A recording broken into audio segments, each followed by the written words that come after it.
দেশের বিভিন্ন স্থানে হিউম্যান প্যাপিলোমা ভাইরাস এইচপিভি বা জরায়ুমুখ ক্যান্সার টিকা দেওয়ার সময় গণহিস্টেরিয়ায় অনেক নারী অসুস্থ হয়েছেন বলে খবর পাওয়া যাচ্ছে। এ ধরনের টিকা নেওয়া কতটুকু জায়েজ? আচ্ছা, মান্যতার টাকা কোন পর্যায়ের গরিবকে দিতে হবে? ব্যাংক থেকে পাওয়া সুদ কোথায় দিতে হবে? পাক কাপড় এবং নাপাক কাপড় একসাথে ধৌত করলে কি পাক কাপড় 3 বার ধৌত করতে হবে? বিয়ের 6 মাসের মধ্যে সন্তান জন্মগ্রহণ করলে সে সন্তান কি বৈধ হবে? কাউকে ভালোবাসলে তাকে পাওয়ার জন্য কি আল্লাহর কাছে দোয়া করা যাবে? আমার বাবা মা এবং আমার স্ত্রী কি একসাথে ওমরা করতে আসতে পারবেন? আমি কিছু টাকা কুড়িয়ে পেয়েছি, এই টাকাগুলো এখন কি করা উচিত? মসজিদে দিব নাকি গরিব লোককে দিব? সিগারেট খেয়ে নামাজে গেলে নামাজ হবে কিনা?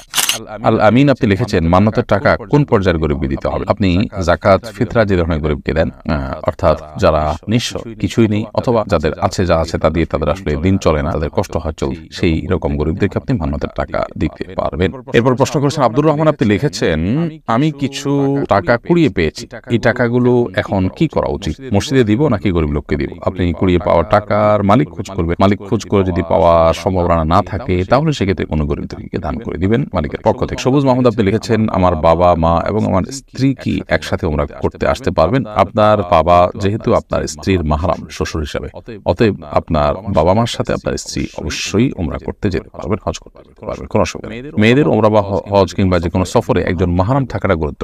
সেই মাহরামটা স্বামী থাকতে হবে, নট নেসেসারি শ্বশুর যেহেতু মাহরাম, অতএব শ্বশুরের সাথেও তিনি যেতে পারবেন। আব্দুল সামাদ আপনি লিখেছেন, ব্যাংক থেকে পাওয়া সুদ কোথায় দিতে হবে? ব্যাংক থেকে সুদ যদি অটোমেটিক চলে আসে, তাহলে সেক্ষেত্রে সেটা গরিব দুঃখী অভাবী মানুষদেরকে দান করে দিবেন সওয়াব নিয়ত করা ছাড়া। যেহেতু ব্যাংকের এই সুদ তার প্রকৃত প্রাপককে তাকে খুঁজে বের করে ফেরত দেওয়া সম্ভব না, সেজন্য এই কাজটি আপনি করবেন। আর যদি শুধু ব্যাংকে লেনদেন না করার সুযোগ থাকে, অপশন থাকে, তাহলে সেটাকেই আপনার গ্রহণ করা উচিত। মোহাম্মদ আশিক মন্ডল লিখেছেন, পাক কাপড় এবং নাপাক কাপড় একসাথে ধৌত করলে কি পাক কাপড় 3 বার ধৌত করতে হবে? পাক কাপড় আর নাপাক কাপড় যদি মিশিয়ে ফেলেন, অর্থাৎ বালতির মধ্যে মিশিয়ে ফেলেন, তাহলে ধোয়ার ক্ষেত্রে 3 বার করে চিবাইতে হবে সবগুলোকে। আর যদি এমনিতেই পাক কাপড় নাপাক কাপড় ছিল, নাপাক কাপড়ের নাপাকি পাক কাপড়ে লেগেছে বলে মনে না হয়, তাহলে সেক্ষেত্রে পাক কাপড়কেও 3 বার চুবানো আবশ্যক নয়। আর যদি মনে হয় যে না, নাপাক লেগে গেছে পাক কাপড়ের মধ্যে, তাহলে সেক্ষেত্রে 3 বার এখানে চিবাইতে হবে আপনাকে অবশ্যই। মাসুম বিল্লাহ লিখেছেন, বিয়ের 6 মাসের মধ্যে সন্তান জন্মগ্রহণ করলে সে সন্তান কি বৈধ হবে? ভাই মাসুম বিল্লাহ, বিয়ের 6 মাসের মধ্যে যদি সন্তান জন্মগ্রহণ করে, তাহলে সেটা যদি বিবাহের পরেই গর্ভধারণ হয়ে থাকে, তাহলে অবশ্যই বৈধ শরিয়া দৃষ্টিকোণ থেকে এটি নাজায়েজ কিংবা হারাম নয়। কারণ এত অল্প সময়ের মধ্যে সন্তান গর্ভধারণ করা বা সন্তান আপনার জন্ম লাভ করা, এটা অসম্ভব নয়। বিধায় এটি মানে 6 মাসের মধ্যে সন্তান হয়েছে দেখেই এটাকে অবৈধ সন্তান বলে ট্রিট করা বা মন্তব্য করা উচিত হবে না। আশরাফুল আহমেদ আপনি লিখেছেন, সিগারেট খেয়ে নামাজে গেলে নামাজ হবে।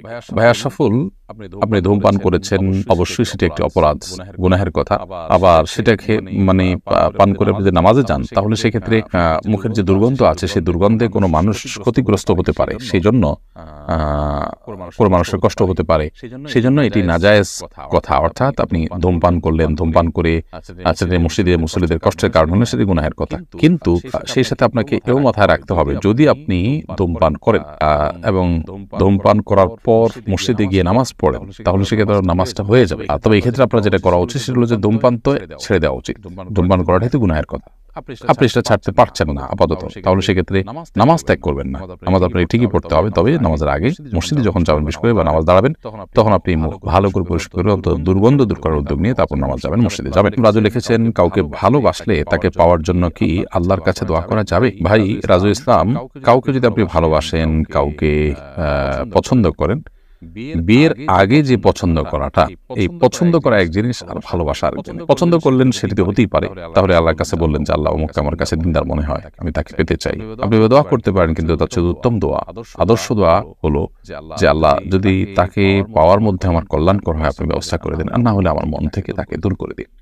এটি হলো সবচেয়ে আদর্শ দোয়া, সবচেয়ে সঠিক দোয়া। কারণ আপনি যাকে পাওয়াটাকে গুরুত্বপূর্ণ মনে করছেন, ভালো মনে করছেন, তাকে পাওয়াটা গুরুত্বপূর্ণ নাও হতে পারে, আপনার জন্য বরং ক্ষতিকর হতে পারে। সেই বিষয়টি আমাদের মাথায় থাকতে হবে।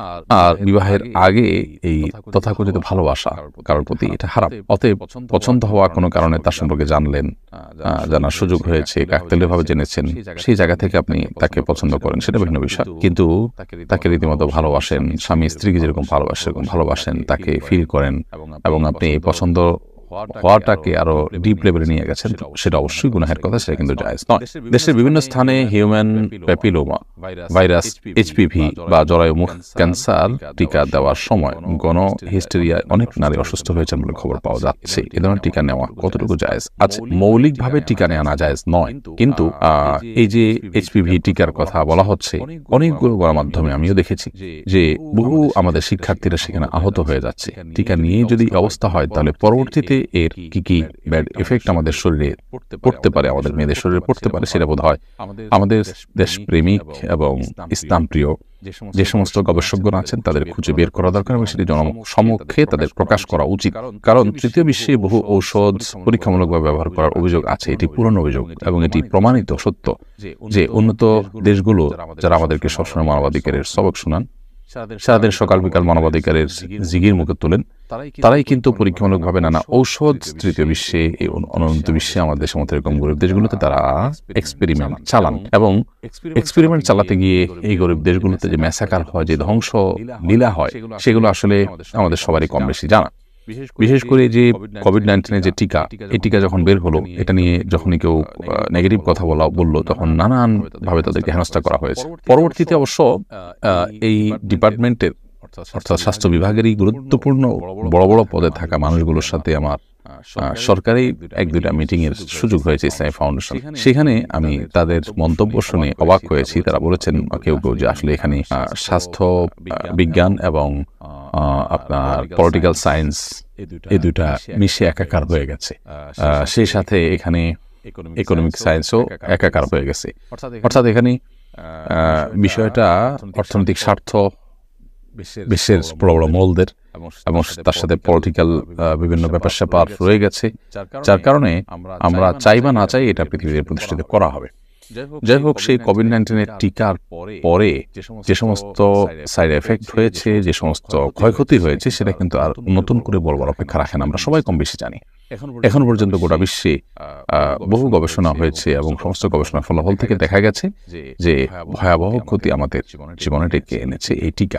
তো এই জন্য এই সমস্ত টিকাগুলো আমাদের দেশে প্রয়োগ করবার আগে আমাদের দেশের দেশপ্রেমিক এবং ইসলাম প্রেমিক যে সমস্ত গবেষকরা আছেন, তারা ভালো করে দেখা উচিত এগুলো আদৌ কোনো ষড়যন্ত্র কিনা, আদৌ কোনো আপনার পরীক্ষামূলক বিষয় কিনা, সেখানে ক্ষতিকর কোনো বিষয় আছে কিনা। এই যে গণহারে বাচ্চারা অসুস্থ হয়ে পড়েছে, কিশোরীরা অসুস্থ হয়ে পড়েছে, সেটার জন্য আমার তো মনে হয় যে সংশ্লিষ্ট মহল তাদের আত্মসমালোচনা করা উচিত যে কোনো এক্সপেরিমেন্ট ছাড়াই এভাবে যদি টিকা চালানো হয়, গণহারে টিকা দিতে বাধ্য করা হয় মানুষকে এবং অসুস্থ হয়ে পড়ে বাচ্চারা, তাহলে সেটা তো কোনোভাবে গ্রহণযোগ্য হতে পারে না। প্রিয় দর্শক, দেখতে দেখতে অনুষ্ঠানের একেবারে শেষ প্রান্তে আমরা চলে এসেছি। এখন সময় হয়েছে বিদায় নেওয়ার। আল্লাহ যে তৌফিক দান করেন, পরবর্তী লাইভ অনুষ্ঠানে আবার দেখা হবে ইনশাআল্লাহ। সে পর্যন্ত আল্লাহ তাআলা সবাইকে ভালো রাখুন, সুস্থ রাখুন, নিরাপদে রাখুন। আজ পর্যন্ত জাযাকুমুল্লাহু খাইরান। আসসালামু আলাইকুম ওয়া রাহমাতুল্লাহি ওয়া বারাকাতুহু।